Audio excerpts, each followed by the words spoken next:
just kind of rolling in. I see some of you in the back on the side. Please squeeze in if you want. If you are just coming in, this is Coach Jeremy Sheetinger from Georgia Gwinnett National Champions. This is Dr. Parker, President of NJCAA.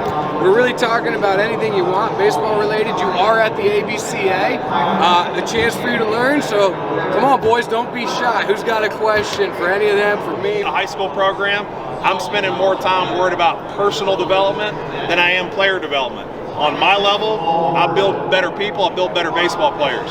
Every message in our program deals with personal development because you're trying to help them make good decisions and become a better person. All that translates to baseball. It starts right there with the head coach.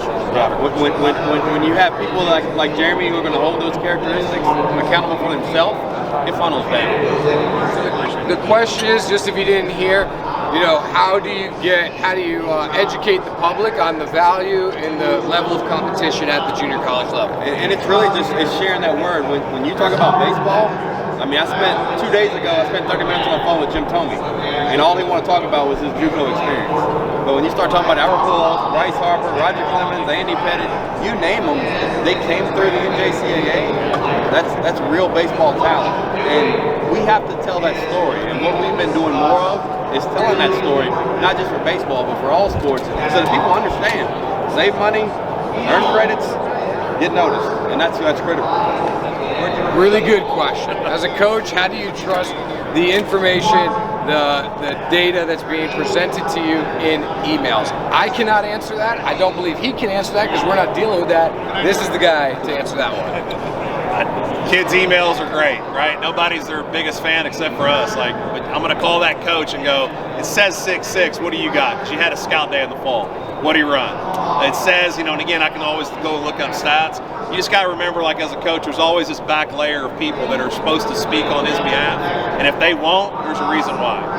But they're also going to shoot you straight because that JC guy knows, I'm going to come back to you in 6 months. So you're going to tell me the truth. They're always going to lay that out. You take it at face value. I've gotten plenty of emails from kids. Hey, I'm 92, 93. Call the coach, he's 86, 88. Like, I got it. You want to be 92, 93. But this right now is where you're at. Well, I got to evaluate where you're at. And then obviously use the coach background. He's with them every day. Yeah. And I think the biggest way to verify this stuff is by having a phone number. That's it. I believe him more than I believe any piece of technology. Yeah.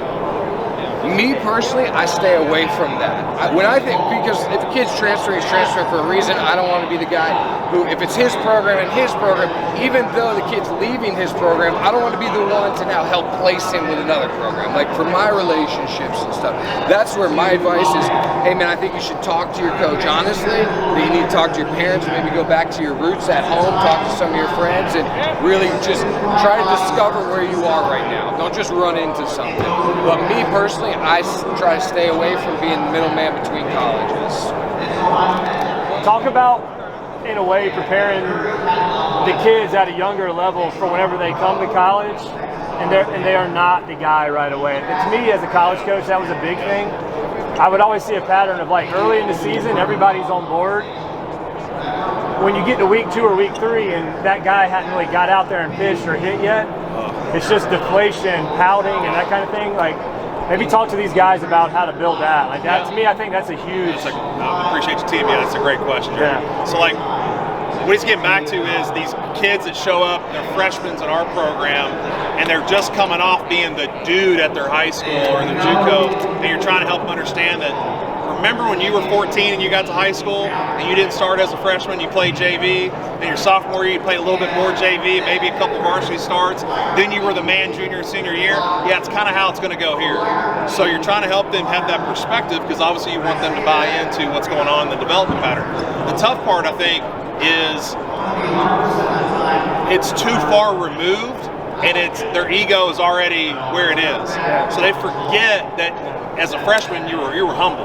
You were humbled, and they forget that. And so now they're 18, they're walking through that process again. I think it starts, and I got some really good high school coach buddies that do this. If I can connect you with somebody, I'd love to do it.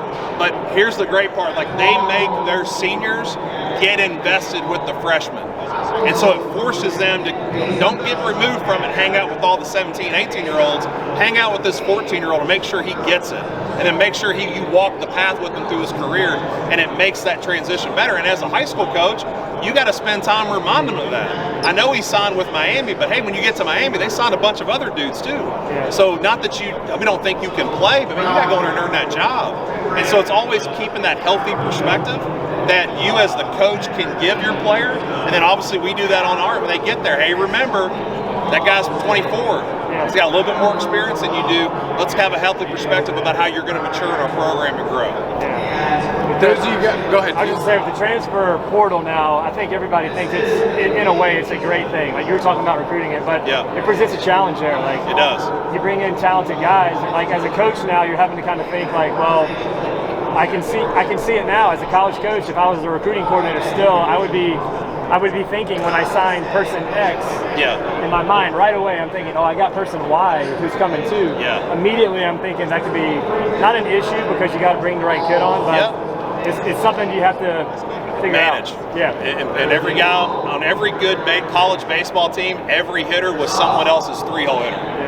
But now you've got to convince them that you should hit in the 6 and you're going to have to hit in the 7 and you should hit in the 9. This is how we're going to win. And so it's a battle of egos, but it comes back, I keep harping on the same thing, Chris. Come back to people. Like you just got to manage people. And I think players, no different than coaches, they just want someone to be honest with them. Let me be crystal clear, but more importantly, honest with you. And this is what I got, and they respect that. They don't respect throw the lineup card and you just get to sulk on the end of the bench and figure it out. I need to have a conversation with you weeks ahead of time so you already know what that lineup card's going to look like. Now I can manage you. Does that make sense?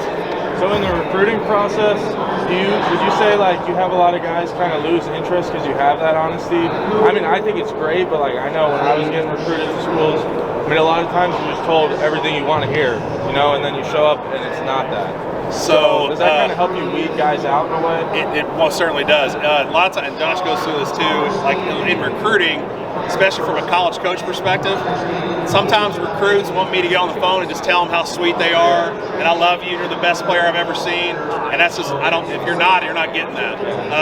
I think what you start to figure out is, as a recruiter, I'm just going to be authentically me, and authentically me is brutal to the point, honest, fair, but I'm going to interview you and get to know you. I think where it comes back to is, again, as a high school coach, I say this to parents a lot. Parents can pick out used car salesmen just like we can. Like we're all old enough, we go to a used car lot and the guy goes, hey, like, I don't trust you right now. Well, it's the same way when a guy gets on the phone and, hey, oh, you're so good, oh, we love you. Well, if you love me so much, why are you recruiting 7 other guys just like me? And so it's the willingness to like cut through that BS and get to transparency and authenticity. So I think when you spend time doing that, especially as a coach, you attract the right people. You can go after who you want, but you'll always get who you are. And so I think, and obviously Chris deals with that when you deal with coaches. A coach in some scenario, you have that perspective to cut through the BS and go, you're lying to me right now. A kid should have that too, but as coaches, we have to arm them with that knowledge and perspective. And the over-recruiting is always a challenge. And that's just it's all levels. It's at all levels, except for high school, essentially. It's at all levels, that over-recruiting aspect. I don't know that everybody likes my ideas. I think I offend a lot of people, but I know that what people do like in this community is honesty. Straight to it, no BS, just be yourself. The same, I harp on kids about that. What should I say to coach? How do I answer this question? Be yourself. If you go on a date, you don't want to fake it until you make it, because when you get married, it's going to fall apart. So be yourself. If the coach doesn't like the way you talk, doesn't like your ideas, guess what? It's a good thing you ain't going to commit there, and that's over. Let's move on. It's your first job interview. It's all about honesty. And that goes a long way in being here and shaking hands and just that's the key in this business. All the tech we have, all the social media we have, just everything going on, it still comes down to who do you know, who trusts you, who have you built relationships with. It's really that simple. Here's why I don't feel bad for kids these days, a lot of times, because it's easier to get recruited today than it's ever been. By far, not even close. Imagine when we were coming up. I mean, I'm from South Florida. The idea of a Wingate, of a Georgia Gwinnett, of a Colorado Mesa, like, what is that, right? The resources are out there these days. You got to find them. A good place to find them, and it sounds like a shameless plug, but I'm going to do it anyway, is my website. It's all free, bro. It's all, there's content, there's hundreds of hours where I'm asking the same questions. Are camps bullshit? Are you just trying to make money? Do you care about this? All the stuff. How did the kids get their own help? Financials. There's a really good episode with Tulane's coach about the financials and scholarships and how they're back-ended. Go to my website and just start watching videos. If you got about 150 hours, it'll probably answer every question you ever have about that. But the number one thing, Twitter. It's the number one thing. You could go, kids are going to go out and they're going to run to Jeremy's camp and pay $250. I don't know. He charges little, right? What's his cut? Whatever. Don't worry about him. Okay. But they're going to run out and pay $750 to go to a showcase or do this or do that. How many coaches are there? Okay, let's say there's 100 coaches there. That's a good showcase. How many of them are decision makers? Number one. Because I personally don't care about your grad assistant. No offense to the grad assistant, but I know they're not the decision maker. I need to get the kid in front of a decision maker. So who's there, right? Who's there that even fits you or you want them? So when you start going through all that, okay, maybe there's 50 schools there, right? So 50 schools that might fit, that might work, watching you for $750. Or let's go into that cage over there, take a few swings and post it on Twitter, and 2,000 coaches will see it for free in about 10-15 minutes. That's the number one thing. And they want little Jimmy to go to UF, but maybe little Jimmy is not UF. How do you go and persuade parents that maybe he shouldn't be going to UF and maybe he should be going any higher? That's why I only recruit orphans. There you go. Because you know, mom and dad are like, he's going to the game. Yep. I don't deal with parents. Exactly. I know it's. Parents are the toughest part. You know how? Always are. Always will be. The kid won't even speak. They speak on his behalf. The question of how do you deal with this, how do you deal with that, it's the same answer. Honest. It's one answer. And for me, the way that I've separated myself in this recruiting industry, and I hate to refer to myself as a recruiter, but okay, whatever. The thing that separates me is that I don't chase checks. I don't need necessarily the money, so I am honest up front. And I ask the family, you know, what do you want? I look at it, I filter it out. What do I think I can provide and help you with? And if they have, like I've had kids tell me D1, you know, families tell me Florida, I want to stay here, and I'm out on it. You know, so honesty. Like, if the question starts with how do you explain or how do you tell somebody, the answer is always be honest. These guys that might not have heard it. Yeah, just talking about how do you deal with like turnover in a coaching staff. Kid really resonates with a certain assistant coach, but he gets a job. So I think I think it's the job of the head coach on the high school level and the head coach on the college level to explain to them how life really works. So I think it's important as a high school coach or the travel coach, you have to explain to them, man, I know this recruiting guy, man, he's your boy. But also when you get there, that relationship's going to change. Because now he's got to coach you. There's a recruiter, there's a coach. And at the same time, if you study and look at, like step back and watch the landscape, those dudes are there sometimes for 2 or 3 years and they're on to the next job. So if you're making a decision, but you're committing to this guy, well, this guy may not be there, but you're stuck at that school.